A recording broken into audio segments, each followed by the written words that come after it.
सरकारमध्ये आज आपण जर पाहिलं तर मगाशी मला कलेक्टर साहेबांनी दिलंय की कुठे आहे रे बाबा,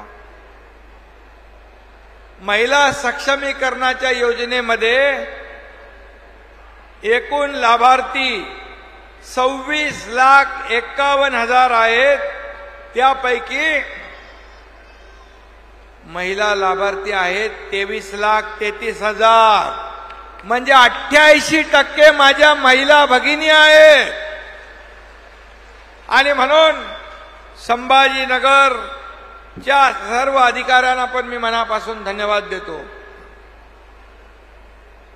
हे मुख्यमंत्री माझी लाडकी बहीण योजना या ठिकाणी सुरू केल्यानंतर या विभागाने माझी आपली छोटी बहीण आदिती तटकरे, त्यांचा विभाग अनुप कुमार असतील, या सर्वांनी या ठिकाणी एवढ्या जलद गतीने ही योजना सुरू केली की विरोधकांना देखील प्रश्न पडला. ते अगोदर म्हणत होते की पैसे येणार नाहीत, ही चुनावी जुमला आहे, ही फसवी योजना आहे. आणि जसे पैसे आले तसं म्हणायला लागले पैसे लवकर काढून घ्या नाही तर सरकार काढून घेईल. अरे बाबा, हे देणारं सरकार आहे, हे घेणारं नाही. ही देना बँक आहे, ही लेना बँक नाही. पूर्वी होती, पूर्वीचं सरकार हप्ते घेणारं होतं. अगदी गृहमंत्री पण जेलमध्ये गेले. परंतु हे सरकार माझ्या बहिणींच्या खात्यात हप्ते भरणारं सरकार आहे. हा फरक आपल्या सरकारमध्ये आहे.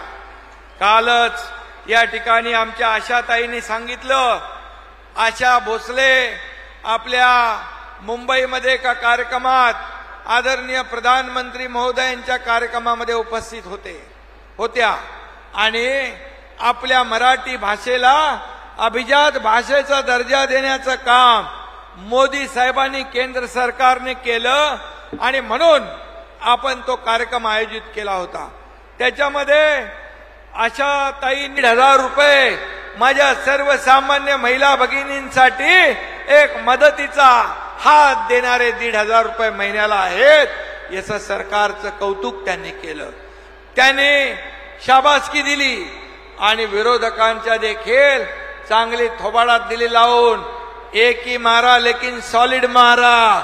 आणि म्हणून आशाताईंचं पण मी मनापासून कौतुक अभिनंदन करतो, त्यांना धन्यवाद देतो.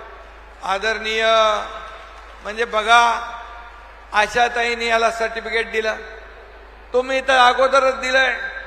मोदीजींनी देखील काल सांगितलं महिला सक्षमीकरणासाठी महाराष्ट्र हा देशाला दिशा दाखवणारं राज्य आहे. याच्यापेक्षा आपल्याला काय सर्टिफिकेट पाहिजे. आणि म्हणून ही योजना पहिली बंद पडावी म्हणून लोकांनी, विरोधकांनी प्रयत्न केले. त्याच्यामध्ये अनेक सावत्र भावांनी खोडा घालण्याचा प्रयत्न केला. पण माझ्या लाडक्या बहिणींना मी सांगू इच्छितो, या दुष्ट सावत्र भावांना योग्य वेळ 1,500 रुपये का महिलांना विकत घेताय का? 1,500 रुपये का भीक देताय का? अरे काय वाटेल ते तोंड आहे म्हणून काही बोलायचं. माझ्या या लाडक्या बहिणी लाखो करोडोंच्या संख्येने आज याचा लाभ घेत आहेत. आज काहीतरी मनाची नाही, जनाची नाही, मनाची तरी वाटली पाहिजे होती. या माझ्या लाडक्या बहिणी या खऱ्या अर्थाने सावित्रीच्या लेकी आहेत. हा दुर्गेचा अवतार आहे. आणि यांच्या नादाला लागाल तर विरोधी पक्षाचं सगळ्यांचं डिपॉझिट गुल झाल्याशिवाय राहणार नाही. अशा प्रकारचा या ठिकाणी मी विश्वास व्यक्त करतो. खरं म्हणजे मगाशी देवेंद्रजींनी सांगितलं की काही लोक कोर्टात गेले, मुंबई उच्च न्यायालयामध्ये गेले.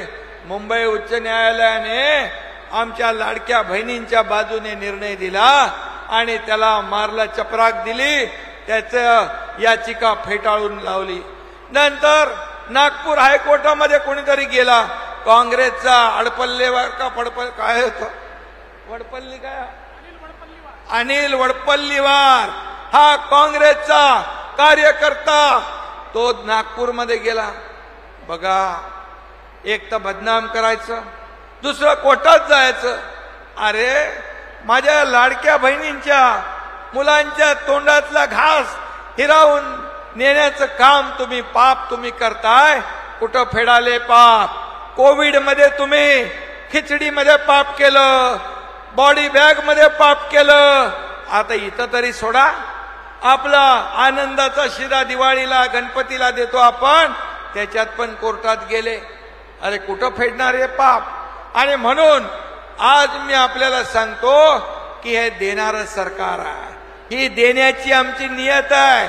आणि म्हणून पहिल्या दिवसापासून आम्ही सांगितलं ही योजना कुणाचाही बाप आला तरी बंद होणार नाही, हा विश्वास या ठिकाणी व्यक्त करतो.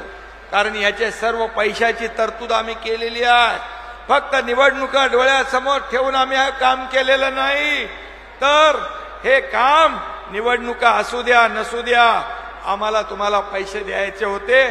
कारण तुमच्या संसाराला हातभार लावायचा होता. आम्ही देखील गोरगरीब परिवारातून आलोय.